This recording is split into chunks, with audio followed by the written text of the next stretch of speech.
I want to intro our talk by saying that I like social media, and this is not going to be like a bashing session of social media. It's going to be talking about how social media is fantastic, but we have to learn to use it in the right way. Not adding Esther to our live.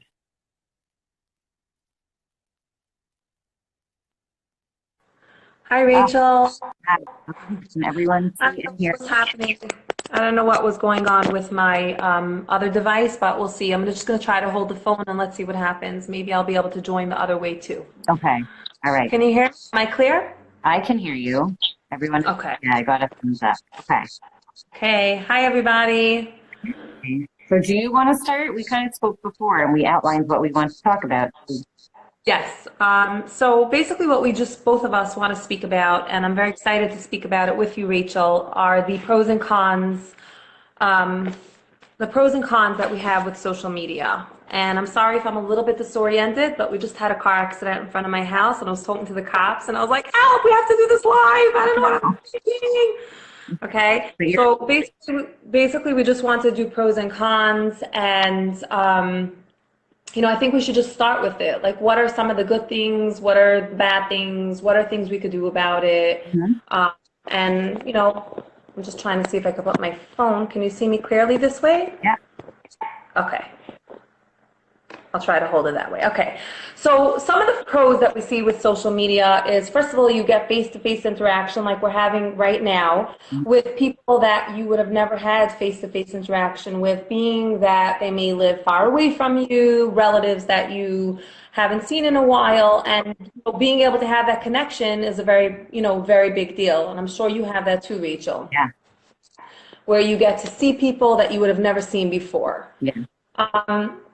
Another very big thing that I've gained from having social media is also we get there's so much information out there that we can get from other people that normally we wouldn't have access to because of this. And even if you have the internet and you could just look things up, somehow when you're on social media and someone mentions a comment or something about something, to listen to it, to look it up, you could listen to different people, get that information. Yeah. Do you want to add on that? Should we start with, I was thinking maybe we should start with like the negative and end on like a high note. So we could talk about like what I guess the downside of social media is, and then we could end on like a high note of like how it's great and then how to utilize it, and set up boundaries for yourself so that you are reaping the benefits and kind of minimizing the negative effect. Love it. Go for it. End on a high note. So I guess that the negative parts of social media that Esther and I said that we wanted to highlight, because there's a lot, but we just wanted to, I guess, choose the most important parts. Where the first one we had talked about was comparison, right? So that's a big one that I think everyone can understand. That a lot of the time you're looking at a social media account, and whether consciously or not, you are comparing yourself to whatever you're seeing. That a lot of that can be a good thing, right? Sometimes when we compare, it motivates us to change and motivates us to do better. But a lot of the time, it's not a good thing. A lot of the time, it's making us feel bad and putting us in a bad mood and just like throwing us off our game. Absolutely. Absolutely. And, I think, Rachel, that it's a really big topic because what we see on social media is just the surface of what's really going on in that person's life. For example, we're doing this live right now. You don't know what else is going on in my house. I happen to have shared with you that there was a car accident in front of my house and I was talking to the cops. My kid has a friend over and they have to, you don't see the mess. You don't see what's really going on, right. And comparing ourselves to other people from what we see on the surface is something that, I believe that comes up a lot. And we really don't know what's going on. I'm sharing with everyone a little bit of what's been going on before I got on this live. I have my phone next to me. I have my iPad next to me that's not working and I'm frustrated and I'm trying to make it work. You don't see the full picture. You just see someone sitting here and smiling and sharing with you. Yeah. So, yeah. And as much as we know, right, when we step away from the phone, or from the computer, I know that was a highlight reel. I know that's not real. I know that it's a staged picture. I know that it's highly edited. It doesn't matter because when you're looking at it, your brain is releasing all kinds of chemicals and telling you all kinds of messages that even if you know in theory that what you're seeing is not real, you're still reacting to it. It's still having an effect on you. And something that you talked about, Esther, also was that one of the primary sources of shame for women is in terms of their self-image, their body, their sense of their body image, right? And because we know that social media is so packed with images of women in all sorts of, dress, undress, like it's very much centered on the physical appearance, right? So I could be highlighting, that I'm cooking something, but I'm in this like adorable dress and my hair is all done and I'm so skinny because I'm on the keto diet and blah, blah, blah. And that's what's being seen. You're not like, oh, that recipe looks delicious.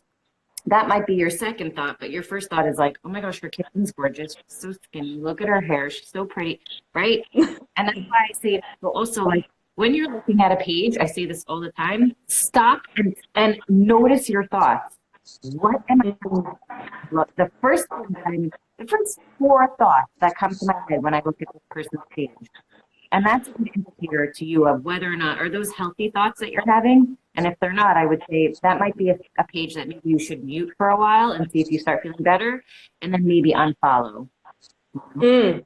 And I love how you said it, Rachel, that sometimes we don't even realize, like you said, we're watching someone bake something and we're thinking of the cookies and we don't even realize how that tiny little thought starts seeping in.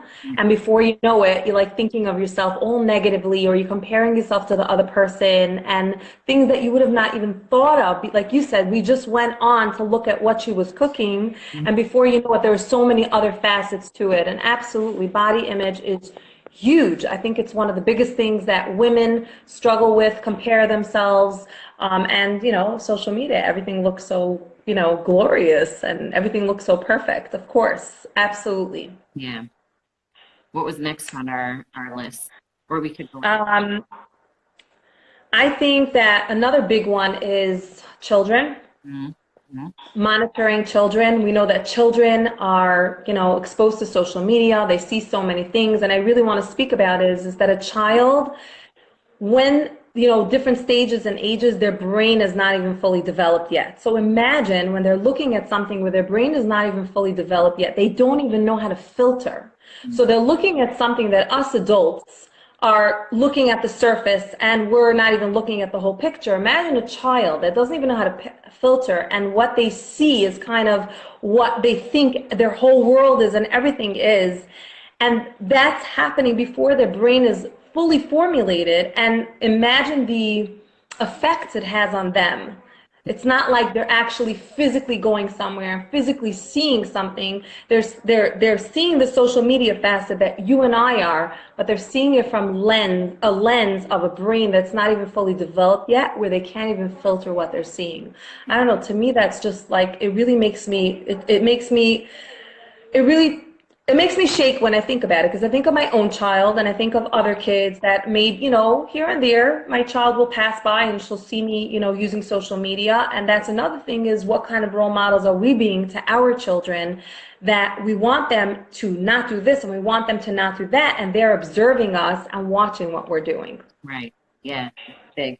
And I mean, just continuing with that thought about them not being able to filter, they're also learning, looking at those images, like that's how they're supposed to behave. So when I go out with friends, I'm supposed to document every moment of it, and I'm supposed to share it for everyone to see. And when I'm feeling a certain way, I'm supposed to write about it and share it for everyone to hear about and know about. And when I'm, everything needs to be documented. That's what they're learning. And if you don't, then it's like as if it didn't happen. And then they start getting into that pressure of, because they see it through whoever they follow, that they have to curate the images too.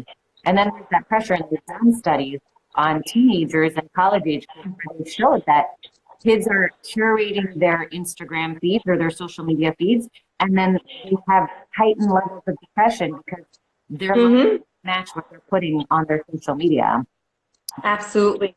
Absolutely. There's a higher risk of anxiety. There's a higher risk of depression. There's a higher risk of ADHD, all, connected, this social media exacerbates all these symptoms or even brings out these symptoms of children. And another thing I actually wrote down for myself, I'm just trying to remember what I wanted to say about this, is it also speaks about, just thinking here, I wrote something else that was important. Oh, it exacerbates the disconnect. Mm-hmm. Children need to connect to human beings, and they start feeling that through social media, oh my God, I have this major following, or I'm following this major person, and there is no connection. So that disconnect leads to anxiety, leads to depression, leads to poor social skills that, we think like, oh, big deal, like her whole class has it, or, his whole class has it, and like, why can't they be part of it? And it makes them, as much as we think they interact more with others, they're not connecting. They may be interacting, but they're not connecting. There's no face-to-face, there's no personal interaction with each other. And there are many studies on this, that it really impacts children, teenagers, to a very strong, it's a strong effect on them. Yeah. And it impacts their ability to develop empathy properly, because part of developing empathy is through face-to-face human interaction, so that when I say something, I can see you as the react. Then I learn a little bit about, okay, like maybe I shouldn't say that to her, maybe I can say that to her, right? And when they don't have that, and that's why we have this whole problem with people saying mean things on social media, because they don't see your reaction, so they can say it and they don't care, right? So when kids are not given these opportunities to see people's reactions to how they speak and what they do and how they behave, they're lacking really valuable opportunities to develop that part of their brain that is the key for empathy when they're older. So especially when they're young, you don't want them on social media, because you want to, as much as possible, let them have those opportunities to be interacting with friends and using words and face-to-face. And, FaceTime is nice, and for sure, like, I prefer, if my kids are gonna, talk to someone, I say, like, instead of text, FaceTime them, so that we can see each other, talk to each other. If you're having a disagreement, don't do it over text, FaceTime them. You have to be on the phone. I prefer that you see each other, So I don't think that we have to tell our kids you can't FaceTime, you only have to see each other in person, right? Thank God for Shabbos, though, because we do have that. What would you do without that? Right? Absolutely. They have to have that. They get together with friends. They have that one-to-one or whatever it is, that human interaction. But really taking away opportunities for them to develop empathy when they're just so focused on interacting through social media, through likes and follows. And it's so funny. I remember when I first started my page, I remember I was like looking at like some of the accounts that were following me, and they were like high school kids that I knew from the neighborhood. And I was like, how did this 15-year-old kid have 1,500 followers? Like, I don't know.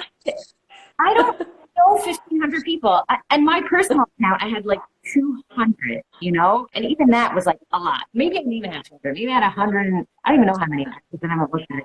But I was like, 1,500? Like, but they're accepting anyone and everyone to follow them, which again is concerning about their privacy, right? Like, that they're not really understanding who's allowed to see their pictures, who's allowed to interact with them.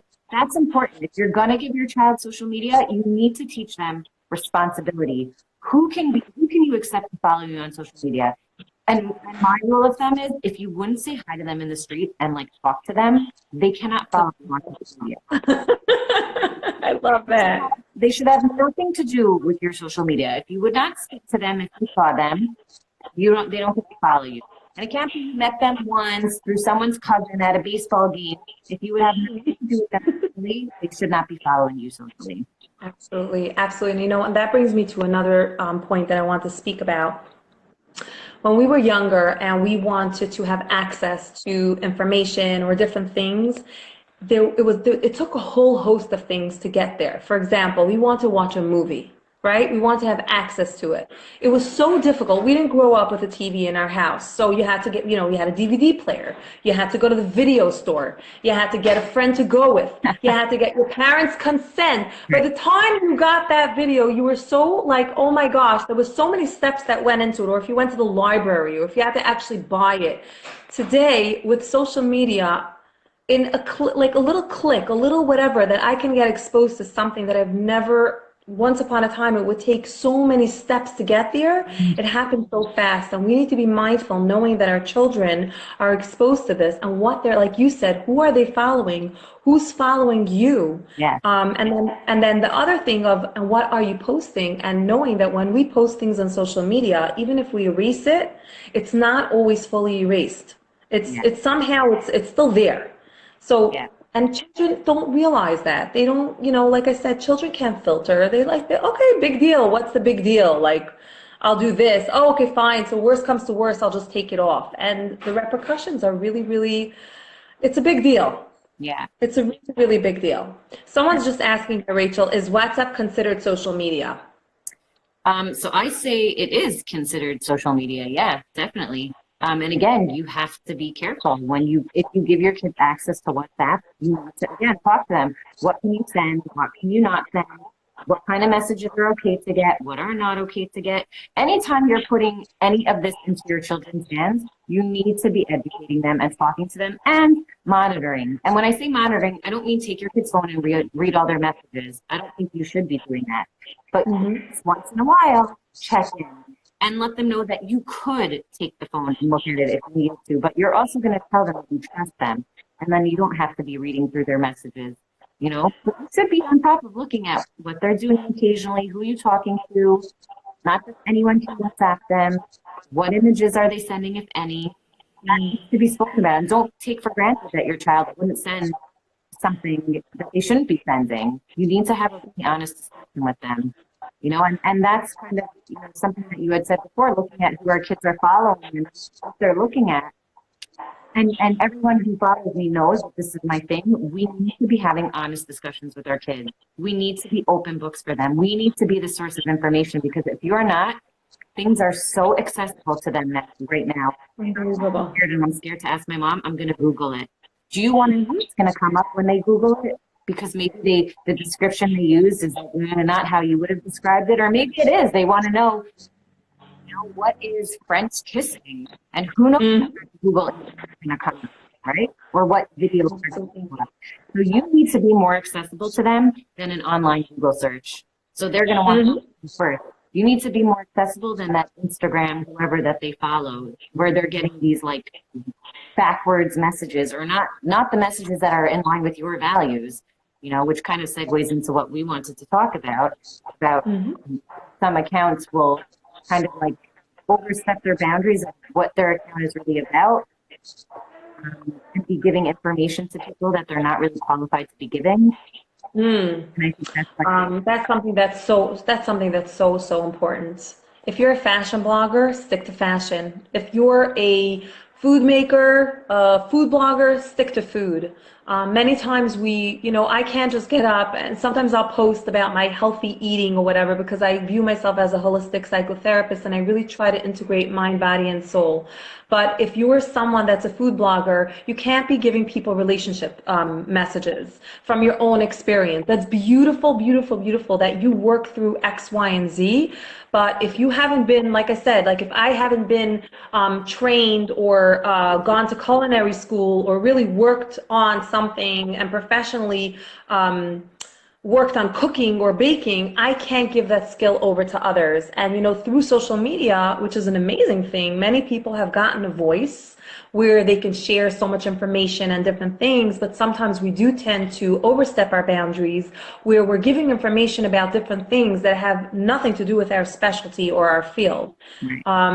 And that really it gets people spinning. Like if I'm this fashion blogger and I'm like, hey, we're going to be doing a Q&A on relationship relationships, you know, and I'm answering all that questions. That's based on the book you read, the thing your friend told you, and that's information that you're sharing with others. And I feel like it could really harm people. And being that you are someone that's charismatic and dresses beautifully and, you know, whatever it is that you do, and yay, that's your specialty, you're having a whole host of people, and sometimes there are a major amount of followers that are listening to this information, and it really, really can mess up with your brain, being that it's not your specialty.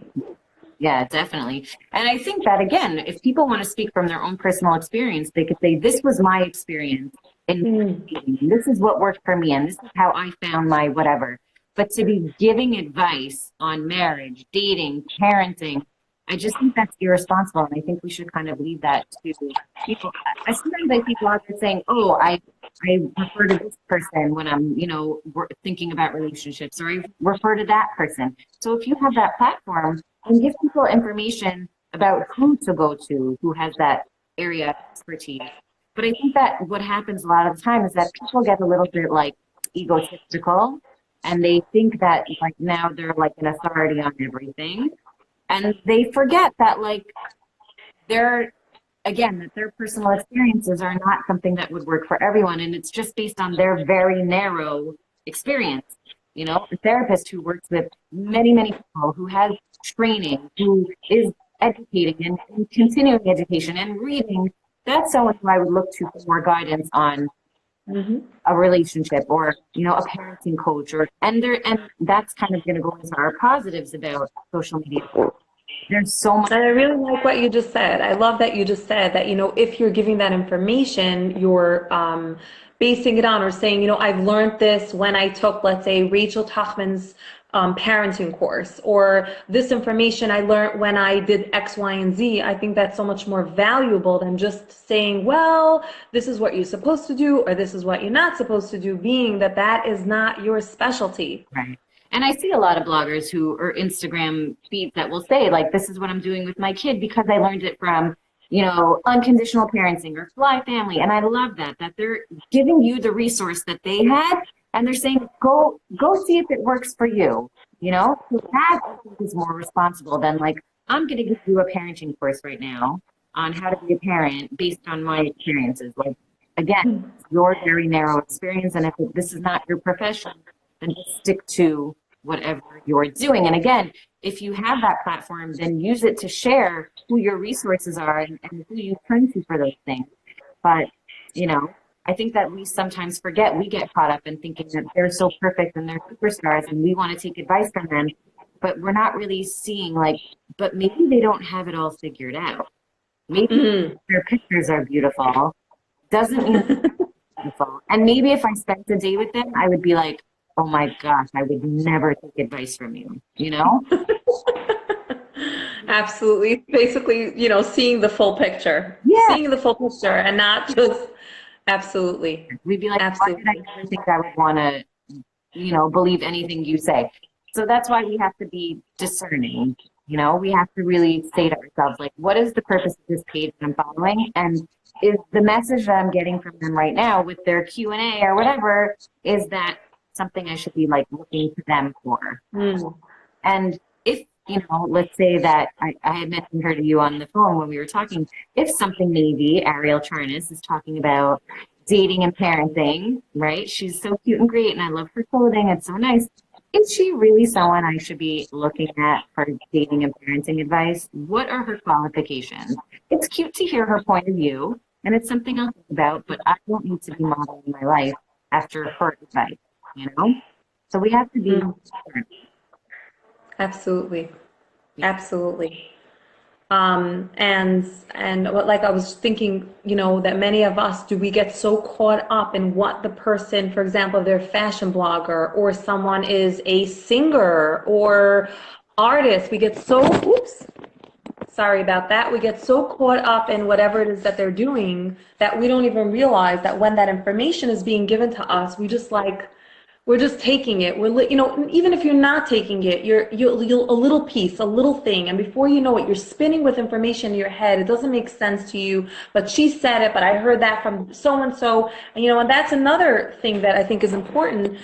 You know, not everybody is for everyone. Right. The nice part of social media is that you get you get so many people that you could follow. Right. But as you follow people, choose wisely. Not everyone's for everyone. Not everyone's way of thinking and being, even if it's a social worker or a coach, not everybody, you know, and if you start listening to all of these people's advice and coaching tips and therapeutic points, right? Before you know it, you're like, wait, she has a more holistic approach. She has a more, you know, this type of approach. She has whatever, but she said this and he said that. And before you know it, you have such an overload of information that you're not sure what to do with it. Yeah. So like being mindful of who you are, what speaks to you. Just because my neighbor or my friend loves, let's say, what so-and-so says, it doesn't mean that that works for me and that's the way I want to, let's say, see things. Right. I see things to be in this way or in that way. Yeah.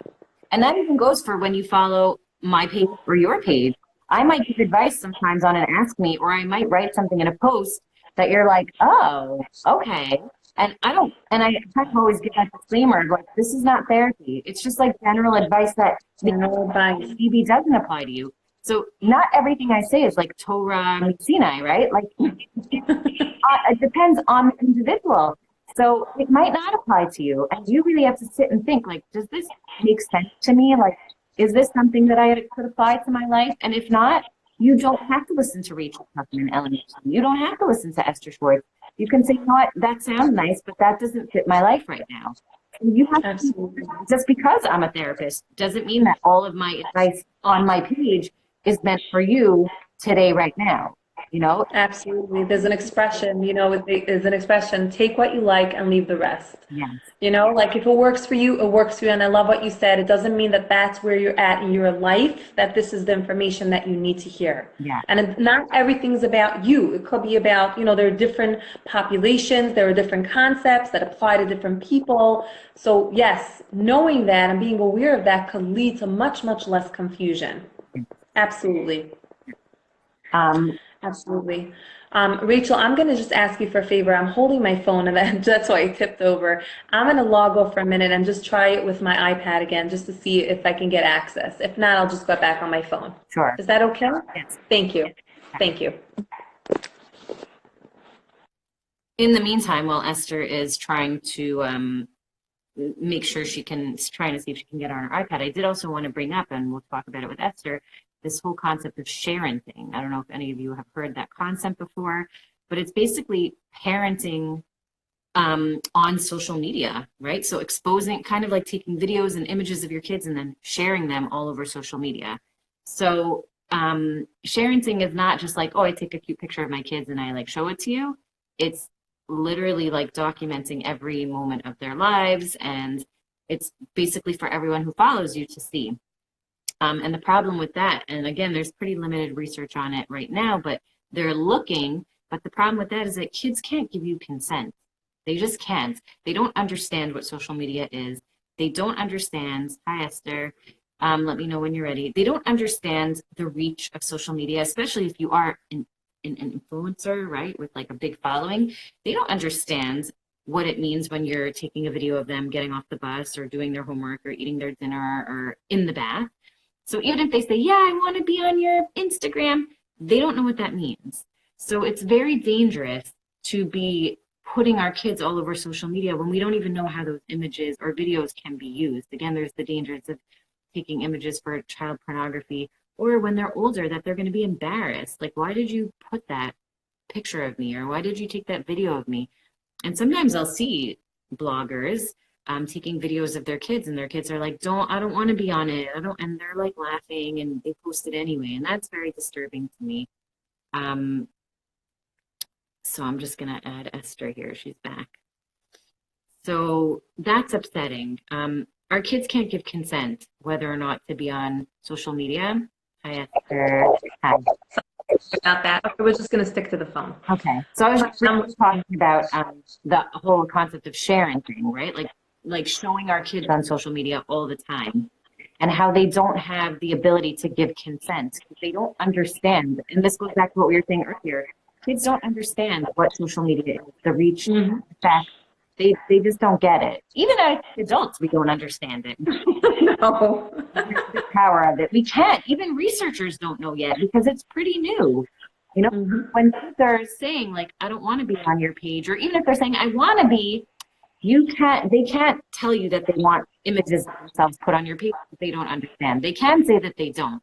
It's something that that I think is very interesting is the other day, the personal story, I found these like adorable videos of my daughter when she was younger. I told you, Esther, she's like doing these cute dances like that I had put on my personal YouTube page, private. And I was like, oh, these are so cute. And I sent them to her and I'm like, look, you guys were adorable. She was like, oh my gosh, can anyone see that? Is that private? Humiliated. I thought it was the cutest thing, and she was like, if anyone sees that, I will die. And I had to like, it's private, no one can see, you know. So something that I would think she would think is adorable, she was like humiliated. So that only reinforced to me more, like, just because we think our kids are going to be okay with it, in 10 years from now, they might be like, why were you filming me doing that? Or why did you share that with your friends? Like, I'm so embarrassed. I think that we should really limit how much of our kids we're sharing and the day-to-day that we're sharing, especially if they're like, please don't film me. Why do you film everything I'm saying? Don't want to be on your video. We need to respect that. And that teaches boundaries for them, right? Goes into that whole discussion about boundaries. If your child's saying, please respect that I don't want to be on the video, don't laugh and post it anyway. So you're, okay, you're right, delete it. I won't even put it up. People aren't doing that, and that's very disturbing and sad to me. Absolutely. And another point that I'm thinking of, Rachel, is what about the interaction? Like if I'm holding that screen in front of my child, oh, sweetie, hi, how was your day? What's up? You know, how, like, is that the connection? How is my child seeing that interaction if it's being interacted with the entire world? Right. Versus, you know, you want me to do this? Do you want me to show this to other people? But if I'm having that interaction of like, okay, look, my kid just came home. They just came off the bus. They da. There's no proper interaction with the child. And that could be very harmful too, especially if we're trying to build a relationship with our child. That's not called building a relationship. Yeah. I was like, how was your day, Esther? Tell me about your day. Like, absolutely. Oh, do it again. Right? A block here. There's literally like a block between you and your child from connecting. They get off the bus. This is what they see. Absolutely. What if they that was awesome. Hugs, kiss. Instead, they see this. Absolutely. Absolutely. Wow. Thanks for doing the demonstration. It really brings the message across. But it's right. I'm just going to talk like this for the rest of the night. Doesn't make sense. Someone's asking, how about if it's here and there? I don't think there's anything wrong with sharing here and there, but I do think it's important. I'll give you a personal example. My daughter loves dancing, and she's a really, really good dancer, and there are many people that enjoy watching her dance. I will always ask her permission. She doesn't do the dance for social media. If she's dancing and I'll ask her permission. You sure? You want me? Whatever. And she'll say, could you take a video of it and then show it to me? And then if I like it, if I'm okay with it, then you could show it to others. So she knows this is not just like a performance that we're performing for other people. So I don't believe that here and there it's okay. But no, if we're doing this all the time and this is what the child feels like, not only that, this is what I'm valued for, this is what I'm good for, what kind of messages are we giving to our child? As to like, I always need to perform, I always need to like look a certain way, I always need to say the right answers, right? Because we want everyone to hear the right answers. So there's so many different parts to it that we don't even, like, even as I'm speaking to you, Rachel, I'm thinking to myself, wow, I didn't even think about that. Right. Like when we sit down and we think about it, right? Think of it, you always have to be on. You always have to be performing and showing other people when you're not even aware of it. Yeah. meaning us as parents, Yeah. and the child is probably thinking, wait, let me just like do this, or you're fixing your kid because you're like making, you want to make sure the kid looks decent on social media. What kind of messages are we giving to our children? Right. Yeah. Yeah. And then they're worried. How did I look? Did people like it? Did they like the video? Did people comment? Right? And then we're kind of like setting them up for that, like always looking for that outside validation. So again, Absolutely. sharing a picture of your family or a nice trip or a cute whatever, a nice dance, I think that's okay. But again, I think it needs to be thought about, like, what is the purpose of this? Is there a chance that my child might be humiliated if they knew I was sharing it? Is my child saying to me, please stop videoing me? I don't want to be on your video. I don't want to be on your Instagram. Again, I've seen that. I've seen Insta stories where kids are saying, why are you always, I don't want, stop filming me. And the parents are like, ha ha, ha ha, ha, like, don't do that. There's stop it. So I think that, again, like, if you want to share a video occasionally or a picture, fine. But if it's literally every day, and I see that there are some bloggers, and I don't have anyone specific in mind right now, but there are some bloggers that are literally every day from morning to night, that waking up till bedtime, bath time, dinner in between, parks and play, like, it's non-stop. And to me, that just means, again, that this is the mom all day. Absolutely. Imagine waking up to this. Like you're saying, we do this on a daily basis. Oh, look, my kid is sleeping. Imagine the kid's like picking their nose, they're half asleep, you know what I mean? And the actual phone is in their face. Like, think of it. Imagine someone do that to you. And imagine someone would actually do that to you. How embarrassing would that be? Right. And we know a huge part of brain development for kids is that face-to-face interaction that they have with you, seeing your eyes, seeing your facial expressions, hearing your voice. And if they're hearing a voice, but it's blocked and they don't see your eyes crinkling or your sad face, they're not being in tune with you. They're not learning your emotions. They're not learning to connect. And that's something that we need to think about. There are moments, of course, that you want a video and you want to, it's so cute, I want to capture this. But if it's constant and all the time, if it's sharing thing level, like, that needs to be looked at. It's not healthy for kids. It's not healthy for you. So that's absolutely. And I'm just looking here that another thing that I think is really important to speak about is the addictive tendencies. There are studies about social media, there are studies about the way it's made, that there are addictive tendencies to it. So if you're someone that's finding yourself non-stop, it's the perfect numbing device, non-stop checking your phone, looking at your phone, checking out this one's page, checking out that one's page, because you're having a difficult time dealing with whatever it is that's going on with you. What could you do? We're going to speak about that as to what could you actually do for yourself if it's really turning into an addiction. And it really, I see for myself, like, sometimes I'll just look at something and before I know it, I look at my watch and I'm like, what? It's like half hour? I was like watching this for a half hour? right. Oh my gosh, like I had to do this and and it may have been interesting information, like things that I would have, I would like to learn about or know about. There's an addictive tendency that we don't even realize that social media has, especially when there are bloggers and there's oh my gosh, I mean, it's endless what you could see in a moment's notice. And to be mindful of that, if you have that tendency or if you feel like it's turning into that addiction, then what could you do about it? Right. Yeah. Definitely. That's important. And we're going to get into that a little bit more of, like, if you see that you really have a problem putting your phone down and you have no times where there's no technology, you should definitely start instituting that, and we'll talk about how to do that. That is very important. Mm-hmm. So did we cover all of the things that we were like looking here? I just want to bring out one more thing that you spoke about is that the idea that many times we think to ourselves, big deal, I'm not even getting affected by this. Yeah. And we don't realize that we really, really are. We really are. I mean, again, I'll give you a personal example. There was I was having a discussion with someone, and she was again talking about a blogger or someone, that the way they looked and the way they this and the way they that, and she was going on and on about her own weight, like, oh my gosh, it's crazy, this is what I'm trying to do and it's so hard for me, and I watch so and so is doing X, Y, and Z.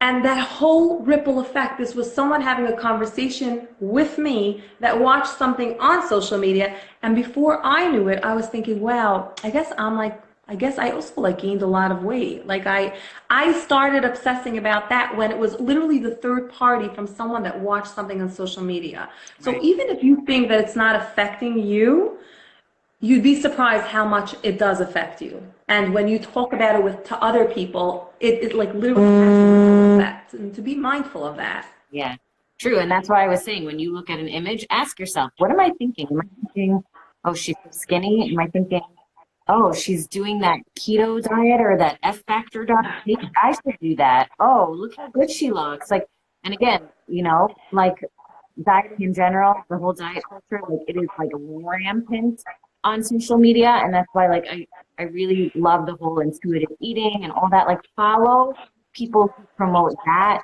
right? That will teach you, and that's going to be the good parts of social media that we talk about, learning body acceptance and how to take care of your body in the right way, and stop looking at all these, diet plans and saying like, oh, if I do what she's doing, I'll look like her. No, that's working for her body and that's whatever she is doing, but that doesn't mean you're going to look like her if you do what she's doing. And that's not the goal anyway, you know? So that, And the most secure people can become very insecure from social media. It doesn't even have to be that I'm just a very insecure person, so that's why it happens to me. The most secure people can be impacted and become insecure from what it is that they're watching and who they're following. yes. And I had told you that when we were talking. I said in general, like I think I'm a very confident person. I don't have times where I'm like, ooh, I'm not this or I'm not that. And there's been times where I've seen pages and I'm like, maybe I'm not as, smart as I thought, or maybe I'm not as, like maybe I'm not so happy with how I look. And I don't like feeling that way because I do generally really feel good about myself and I don't doubt myself. So when I see that, that's like when I see those feelings come up, that's where I say like, I can't look at this. I don't want to feel bad about myself. I don't want to doubt myself. I do feel good. And I don't want to put these things in my head because the more we train our brain to think that way, oh, maybe I'm not so smart. Or maybe I'm not so, maybe I don't love how I look. Then we train our brain to be unhappy. And then we start looking here on a daily basis. And we're like, oh, that picture I saw last night, like, yeah, you know what? I'm not happy anymore. I don't want that. You don't want those thoughts in your head. You want to be content with who you are as you are currently. You don't want to be comparing and feeling bad about yourself. So as much as possible, if you can avoid seeing those images, and actually something I want to bring up, a lot of times when I say this, unfollow, don't look, then I have people come in and they're like, but it's character development. Maybe you should start asking yourself, like, what don't you like about it? And maybe you should still follow them so that you like really learn to be more accepting and more loving. To that is always like a not nice word followed by, you do not need to use social media for character development in that way. No, there's nothing out there in the world for you to use to develop your character with your family members who drive you crazy and your coworkers and your kids and your this and your that can develop your character. You don't need to follow that account to make you, learn to accept and love yourself more and not feel bad about yourself. Instagram is not the place for that. It should be a pleasant distraction and a good place for you to learn and feel good and walk away. Okay, I'm good now. So if you do not like how you feel when you're looking at it, unfollow it. Mute it if you want, because maybe it's your friend and she'll be mad at you. Mute it or unfollow it. And that's the end of it. There's no question about it. So don't even come with that argument. And I hear it all the time. Yeah, but maybe you should think about, what is she triggering in you? Don't think about it. Unfollow. Please. Absolutely. That's my advice. Absolutely. And many times people don't want to unfollow because, like, I'm just so curious. I just like to see what that person wore today.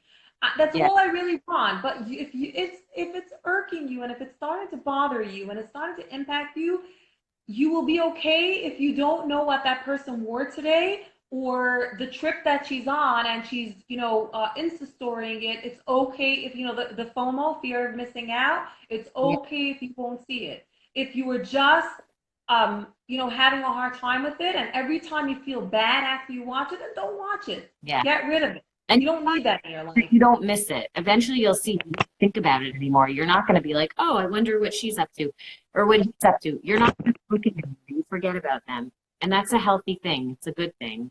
So I think that that's really key. Like if it doesn't make you feel good, don't, oh, this is my time to work on myself. No, unfollow. Right? Absolutely. So I'm just looking here before we get to the pros. Yes, one more thing I also wanted to share is that once upon a time, if you screwed up with something or you messed up with something, it was with your friend, it was with your neighbor, you had a limited audience. Right. Today, when you're using social media and you're, screwing up with something, it's happening with it's a much, much larger audience. So remember that when you're sharing or you're posting, many, many more people are seeing it for that moment or minute versus that little interaction that you may have had that didn't work out with someone. Right. So being mindful that it's a much, much larger audience at large that you may have been interacting with. Right. Yes. It's just important. I thought it was important to know that. Definitely. It has much more of an effect than pre-social media days. Absolutely. Yeah. Yeah. So I think that we pretty much went through all our cons, and I think we can get to the pros. And also I think it's important to finish off with some skills. Yes. Of what kind of skills we can build in order to help ourselves. Yes. Okay, so let's start with the pros, and then I think we'll end with that of the skills of how to, or whatever. Yeah, we'll end with the skills of how to use it responsibly and how to limit your screen time and all that. But I would think that the pros I know the pros are definitely that, for sure, just from a mental health standpoint, back before social media, before, Instagram or whatever, it used to be that if you had some kind of mental health concern or just a wellness question or just something going on in your life, you either had to suffer through it and be like, this is just my life and whatever, and there's no way out. Or you had to, I lost Esther, but come back when you're ready, Esther. You had to suffer through it, or you had to call a therapist, look one up randomly in the yellow pages, right? Does anyone know what the yellow pages are? And find this therapist and hope that maybe they were somewhat normal, and hope that this therapist was normal, and then go in and pay and hope to get good advice from this therapist. It was so much harder. Hi. Sorry about that. Okay. It was much harder to gain access to mental health back in the day. Now, if you're going through something, there are so many people that you can follow. There's so much access to mental health and knowledge and awareness and wellness that you don't even necessarily have to go into a therapist's office if it's not anything major. You can get parenting advice from all the parenting coaches that are on here, and again, being discerning, right? Sometimes you'll hear a method that maybe isn't for your kid, but then you can reach out to that parenting coach and say, hey, can I set up a consult? I love what you said, or if you're having a more pressing issue, you can follow the therapist and say, I really like her. I like his approach. Let me call him to consult. And you save yourself time and effort and stress because this person, I like them. I know this is going to be a good match, right? So there's just better access and there's more success, I think, in therapy and mental health accessibility because it's out here for us and it's at our fingertips. And I think that's amazing. And then just in terms of a professional, for me, I have connected with people like you, Esther, and so many amazing resources and people and clinicians and referral sources and organizations. And it's been so amazing for me to have this ability to meet people I never would have met otherwise, Absolutely. Absolutely. I got to know Rachel Tachman through social media. Thank God. Absolutely. And there's people I wanted to good friends. And I wanted to expand. Say again? No, there's people that I've met that I feel like we're great friends and we met, Amazing. It's amazing. And I just want to add from what you said about the mental health piece that once upon a time, if you had an issue, you called up a therapist. You had to try out the therapist. then you realize, no, I don't know, we just didn't connect, or this therapist is not for me, it saves us so much more time. Because, for example, you're watching Rachel Tuchman, you see the way she speaks, you know what she's very, like what she's strong about, what are the things that she's passionate about, and you start connecting to that person, and you say, oh my gosh, like I really like her values, or I appreciate the way she presents herself. I'm going to give her a call, versus someone maybe watching someone else and being like, no, I don't know, she's just really not. So it saves so much time to go and to pay, and the effort, and, sitting through that whole whatever until you figure out who you're going to. Yeah. And like you said, the information is unlimited, whether it's parenting, whether it's coaches, whether it's therapists, whatever it is, it's unlimited on social media that we can have access to that once upon a time we didn't have. Right. Yeah. Absolutely. And I guess the flip side of that is that it could be negative, but again, you got to be discerning, and you have to say, like, is this something that makes sense in my life, that could work for me, and be realistic, So you really have to, like, use your brain when you're looking at social media and following who you're following. Mm-hmm. Doesn't speak to you, then again, like, and sometimes there will be a post that you love. Sometimes I follow some people that sometimes they post things and I'm like, okay, that's so not anything that I agree with or whatever. Doesn't mean I unfollow them. I can ignore that post for the day and be like, whatever, that's not me, Mm-hmm. Constantly posting things that are not me, that I'm like getting annoyed, and I'm like, this is just not in line with who I am. Mm-hmm. And it's getting under my skin and I don't like it, then I'll unfollow. So again, sometimes maybe I'll share a post or I'll talk about something. I know a lot when I talk about kids and weight, people don't like that. They're like, because my stance on it is not to talk to your kids about their weight. So I know people get annoyed with that, So you don't have to agree. If everything else I talk about speaks to you, then stick with me. Or if that annoys you a lot, then you don't have to stick with me, But not everything is going to always make us feel good about the people we follow. But it's, I think, important to look at overall. Am I learning from this person? Do I feel good when I come away from their page? Do I like what they say? Do I like how it makes me feel about myself? And do I gain something from it? And I think that's what you should be looking at your feed. I think when we finish tonight, I really want people to look at their feed and go through every single page that they follow and say, like, what is this that I follow? Like, why am I following it? What do I learn from this person? Is it something good or bad? Maybe even write it out, journal it.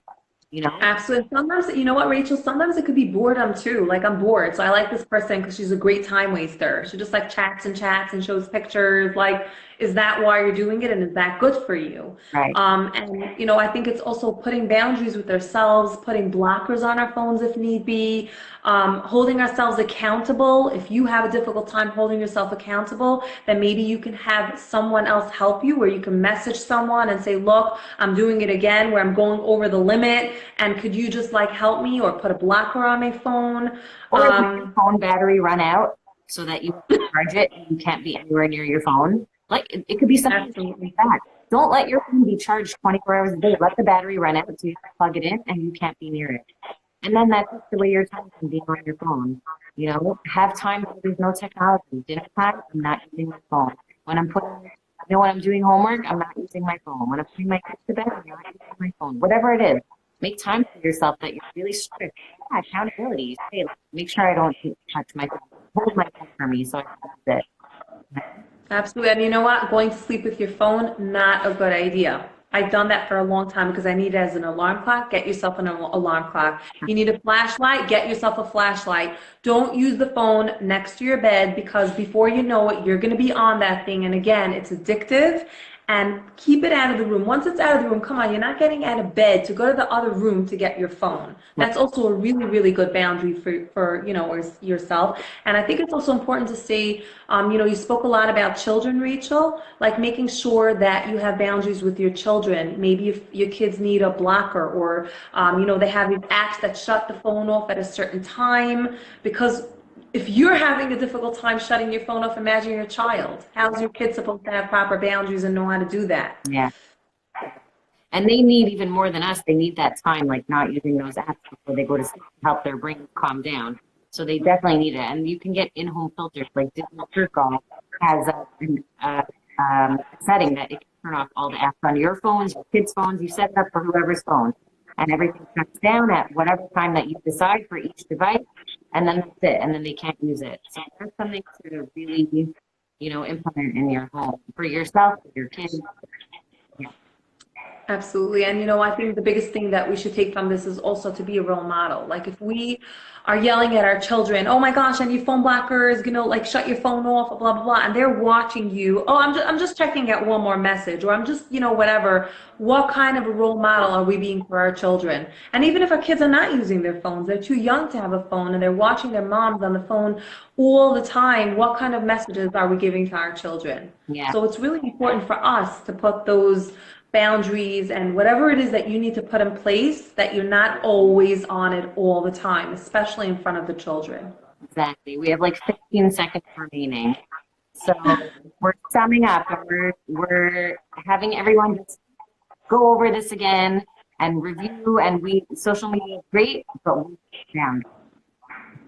Absolutely. Okay, thanks. Absolutely. Thank you.